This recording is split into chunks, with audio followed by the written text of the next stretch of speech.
जिन्होंने देवत्व क्या होता है, ऋषित्व क्या होता है, निर्वाण क्या होता है, जीवन की पूर्णता क्या होती है, जिन्होंने धर्म के, अध्यात्म के, मुक्ति के, निर्वाण के सारे तत्वों को जिया जीवन में, ऐसे एक महापुरुष का आश्रय इस धरती को अनेक बार प्राप्त हुआ। ऐसे परम श्रद्धेय पूजनीय विद्यासागर जी महाराज जी का हमने भी कई बार आशीर्वाद प्राप्त किया और उन्हीं के ही साक्षात विग्रह के रूप में हम पूज्य महाराज श्री को देखते हैं।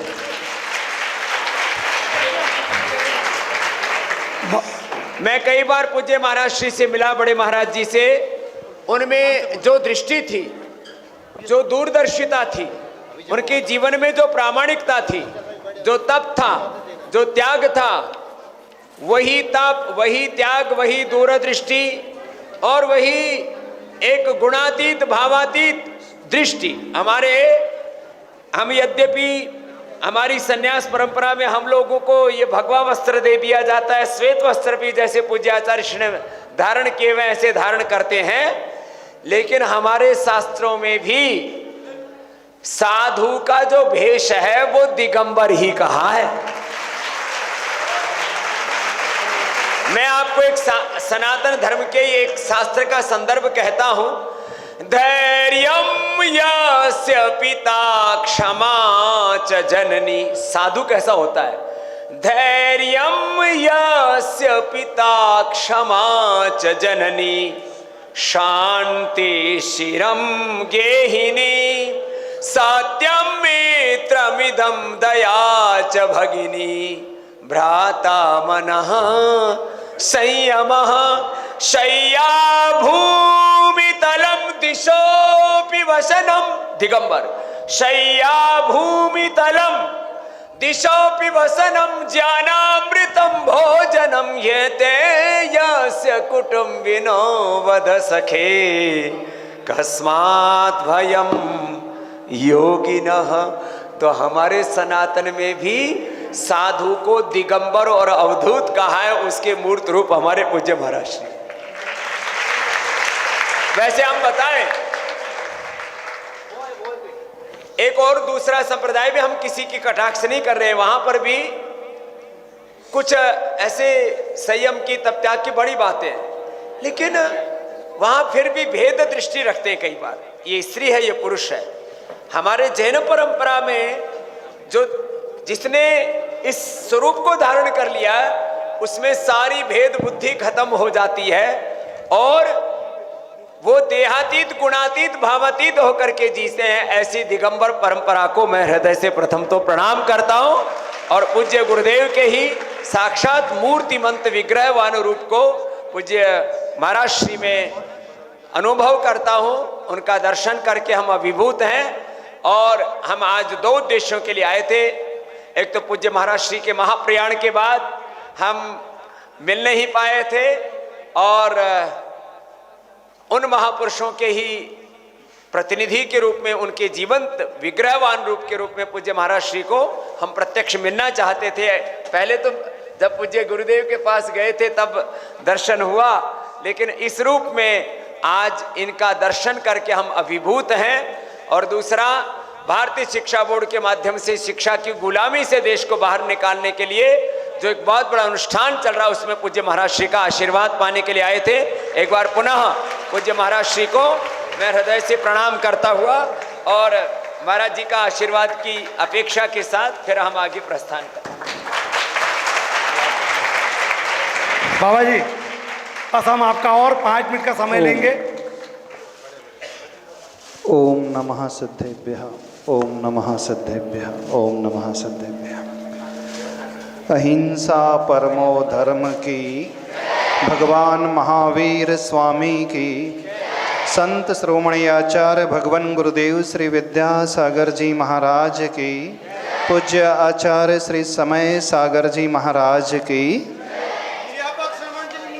वीर सागर जी महाराज की, समस्त मुनि संघ की, आज के आनंद की। वो दिन याद आ रहा है जब दयोदय तिलवारा घाट में 2006 में पूज्यवर गुरुदेव के संग में हम थे और स्वामी जी का आगमन वहाँ पर प्रतिभा स्थली में हुआ था। जो संवाद गुरुदेव के साथ स्वामी जी का हुआ था वह संवाद आज भी याद है। और इन्होंने कहा था, दुनिया में सब कुछ छोड़ना आसान है, लेकिन वस्त्र छोड़ कर के दिगंबर होना सबसे बड़ा आश्चर्य है। स्वामी जी की सरलता योग गुरु के रूप में तो है ही, लेकिन उनके विनय भाव को देखते ही बनता है कि उनकी भक्ति दिगंबर गुरुओं के प्रति, विशेषकर आचार्य भगवान के प्रति, और ऐसी ही धारणा को लेकर के जितने भी संत महापुरुष हैं उनके प्रति विशेष रूप से रही। आचार्य भगवान का जो उद्देश्य था कि भारत की शिक्षा पद्धति मातृभाषा में होना चाहिए, जो 1835 में लॉर्ड मैकाले ने अंग्रेजी की नीति शुरू की थी, यह भावना भाई थी कि इस देश को भले ही कुछ भी कर लो, अंग्रेजी यदि हमने सिखा दिया तो सारे भारतवासी स्वतंत्र भी हो जाएं तो, लेकिन वो अंग्रेजी के गुलाम अवश्य बने रहेंगे। और आज विडंबना हम देख रहे हैं, 75 वर्ष होने के पश्चात भी भारत देश में बहुत सारे लोग अंग्रेजी शिक्षा माध्यम को ही सब कुछ मान करके चल रहे हैं। लेकिन आचार्य भगवान कहते थे, यदि हम अपना विकास करना चाहते हैं, भारतीय तंत्र का विकास करना चाहते हैं, आर्थिक रूप से उसे संपन्न बनाना चाहते हैं, सामाजिक रूप से संपन्न बनाना चाहते हैं, और जैसे भारत की छवि हमेशा आध्यात्मिक गुरु के रूप में रही है पूरे विश्व में, उसी छवि को पुनः लौटाना चाहते हैं, तो इस देश के प्रत्येक बच्चे को और प्रत्येक नागरिक को अपनी मातृभाषा अथवा राज्य भाषा में ही शिक्षण ग्रहण करना चाहिए। आचार्य भगवान ने एक नारा दिया था कि इंडिया नहीं भारत बोलो, और उसी नारे को सुनकर के माननीय प्रधानमंत्री नरेंद्र मोदी जी ने जब G20 समिट हुआ था तो इनविटेशन विशेष देशों के विदेशों के राजदूतों को भेजा था, तो उसमें कहा था इनविटेशन में, प्रेसिडेंट अथवा प्राइम मिनिस्टर ऑफ भारत। यह भारत देश वो भारत देश है जहाँ इस जैन धर्म के प्रथम तीर्थंकर ऋषभ देव के प्रथम चक्रवर्ती पुत्र भरत चक्रवर्ती के नाम से इस देश का नाम भारत देश पड़ा है। ऐसा भारत देश जहाँ अनेकता में एकता देखने को मिलती है, लोगों के मत अलग हैं, विचारधाराएं भिन्न हो सकती हैं, आस्था के केंद्र भिन्न हो सकते हैं, लेकिन सब उस जननी जन्मभूमिश्च स्वर्गादपि गरीयसी नीति को लेकर के चलने वाले हैं और वसुधैव कुटुंबकम की भावना को भाने वाले हैं। अर्थात हम सब एक सूत्र में बन करके जब चलेंगे तो भारत वही स्थान को हासिल कर सकता है जो 200-300 वर्ष पूर्व सोने की चिड़िया गिना जाता था, वह पुनः सोने की चिड़िया का रूप ले सकता है। लेकिन यह तब संभव होगा जब प्रत्येक व्यक्ति जो है अपनी संस्कृति और इतिहास से जुड़ा रहेगा। आज जो सारे बच्चे अथवा सारे लोग जिस इतिहास को सुनते हैं, समझते हैं, पढ़ते हैं, वो भारतीय इतिहास नहीं है, पाश्चात्य इतिहास पढ़ते हैं। और जो व्यक्ति अपने इतिहास को भूल जाता है वह कभी स्वाभिमानी नहीं हो सकता है, वह कभी देश प्रेमी नहीं हो सकता है, उसकी लगन, उसकी जो श्रद्धा देश के प्रति, मातृभूमि के प्रति नहीं हो सकती है। यदि हम इतिहास को जानेंगे तो हमें स्वाभिमान पैदा होगा, हम उस देश के वासी हैं जहां के पूर्वजों ने अपनी देश की स्वतंत्रता के लिए अपना बलिदान दे दिया, लोगों को आगे बढ़ाने के लिए दिल खोल करके दान दिया। भारत में ऐसे ऐसे महापुरुष हुए हैं, जब पैसे की बात आई तो उन्हें अर्जन भी किया, संग्रह भी किया, लेकिन जब इस देश में अकाल पड़ा तो अपना सारा धन भंडार और धान्य भंडार इस देश की जनता के लिए खोल करके रख दिया। चाहे वो भामा शाह हो, चाहे महाराणा प्रताप की हेल्प करने वाले कोई भी व्यक्ति क्यों ना हो, जब राष्ट्र धर्म निभाने की बात आती है तो राष्ट्र धर्म सबसे पहले स्थान में वो हृदय में स्थान देते हैं। आचार्य भगवान की यही भावना थी।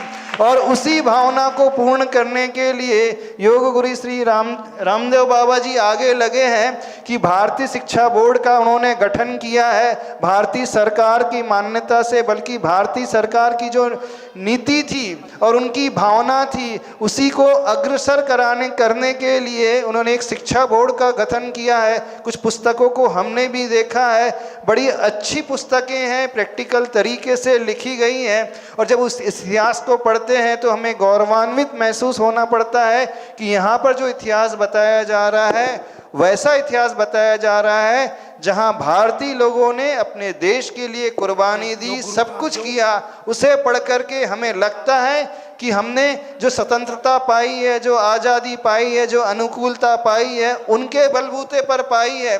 और यदि हम कुछ करना चाहते हैं तो सबसे बड़ा ऋण जो होता है वो राष्ट्र ऋण होता है। और राष्ट्र ऋण से उऋण होने के लिए हमें अपनी संस्कृति से जुड़ना होगा, हमें अपनी मातृभाषा से जुड़ना होगा, हमें हमारे इतिहास से जुड़ना होगा, हमारे हम धर्म गुरु से जुड़ना होगा। तो इस प्रकार की शिक्षा पद्धति आए जहाँ होलिस्टिक डेवलपमेंट हो, यानी सर्वांगीण विकास हो, मात्र अर्थकरी शिक्षा ना हो, शारीरिक विकास हो, मानसिक विकास हो, बौद्धिक विकास हो, सामाजिक विकास हो, और सबसे प्रमुख जो है आध्यात्मिक विकास हो, जहाँ चेतना की बात की जाती है। तो गुरुदेव की जो भावना थी, चेतना का विकास और सामाजिक विकास तब हो सकता है जब हम वर्तमान में शिक्षा नीति को सही तरीके से समझे, पुरानी शिक्षा नीति को छोड़ें और नई शिक्षा नीति को अपनाएं। और यह तब संभव होगा जब हम अंग्रेजी की गुलामियत को छोड़ेंगे।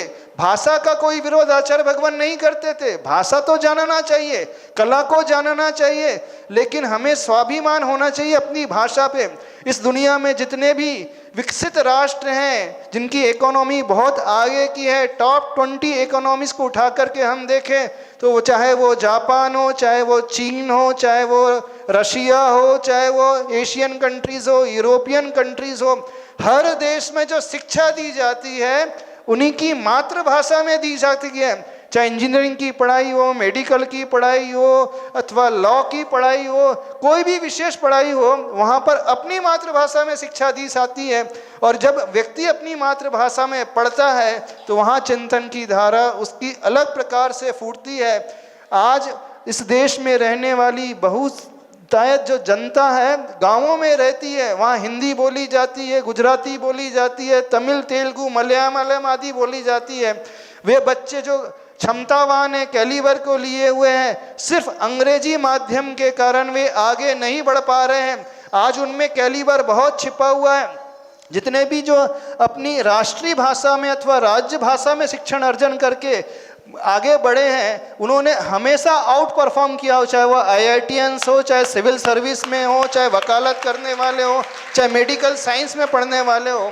तो इस प्रकार के से गुरुदेव की भावना थी और उसी भावना को लेकर के पतंजलि वाले चल रहे हैं। हमारा पूरा आशीर्वाद है हम उस संस्कृति से सभी लोगों को जोड़ पाएँ। तो सभी लोगों को यही कहना है कि इस शिक्षा को हम अपनाना सीखें और जो गुरुदेव की भावना है, इंडिया नहीं भारत बोलो, उसे आगे बढ़ाना सीखें। इन्होंने जो कैरिकुलम डिज़ाइन किया है, पुस्तकों में सभी दर्शनों को समाहित किया है। तो हमारी भावना है भारत में जितने भी दर्शन हैं जो छूट गए हैं, उन दर्शन का भी विशेष उल्लेख होना चाहिए, उनका इतिहास भी विशेष रूप से बचाना जाना चाहिए।